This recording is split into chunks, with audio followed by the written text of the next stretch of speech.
The Pan-Africanist Congress of Azania, or PAC, is commemorating Human Rights Day as a divided party once again. Even though the PAC claims the day as its own, two factions will gather in Langa on the Cape Flats today to mark the massacre of 21 March 1960.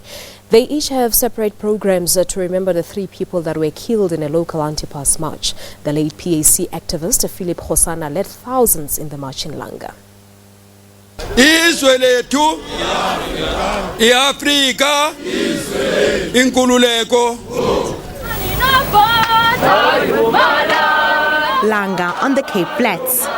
It is here that the late PAC activist and then UCT student Phillip Kgosana led an anti-pass march, also made up of Nyanga residents.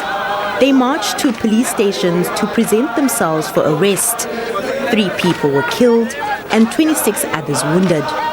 Those days to talk about having an appointment with Minister Erasmus was sickening to the racists of our time. But we were determined, very, very serious about it. It took about 30 minutes, I don't know what happened. Terreblanche or Radimeyer must have talked to somebody or with the minister himself. And here Terreblanche came out to say, the minister is willing to see you. We were told to turn back. Well, then we did it smoothly. We didn't we didn't do any hassles about it. We just moved back, straight down, singing our songs right down to Langa. I think Kgosana, probably by telling the marchers to go home, saved lives. I think he averted bloodshed. And I think Kgosana's decisions probably caught the mood of most of the crowd. I mean, the marchers left singing hymns, not singing war songs. The two factions of the PAC have been commemorating the day that has become known as Human Rights Day separately for a while. In Cape Town, city officials have tried to diffuse tensions by allocating the two groups different times to observe the day.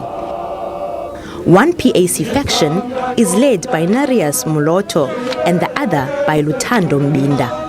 Like any other political party, the PAC is facing challenges of growth.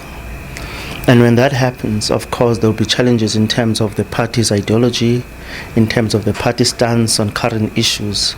So what you see, it's a normal occurrence that occurs when the party is growing. So it's not something that we should be alarmed at. There are currently attempts to recall the only PAC representative in the National Parliament, Lutando Mbinda. He's been recognized by the IEC as the legitimate leader. Look, what happened is, Comrade Mbinda was elected in Mpumalanga in 2015. And he was taking the reins from President Mpeti. And then the party, of course, had the issue of Litlaba that we had to deal with. And everything was fine up until we started to notice some deficiencies within the leadership of Comrade Mbinda and his character and the style of leading.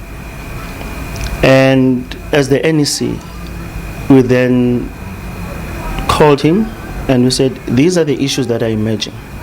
And some of these issues are contravening the constitution of the party. The Mbinda faction says they want the PAC to commemorate the day as a united party. For those people who try to remove him, but what they must understand, they must come to us on the ground so that they can talk to us. Because in PAC, even for him, he is the leader of the PAC. He doesn't own the PAC. It is the people on the ground who owns the PAC. Without the people on the ground to say he must be in, he must be out, it is the people and the members of the PAC on the ground who will decide by themselves about his position in Parliament, not an individual. Political analysts say the PAC's problems started as early as 1990 after its unbanning.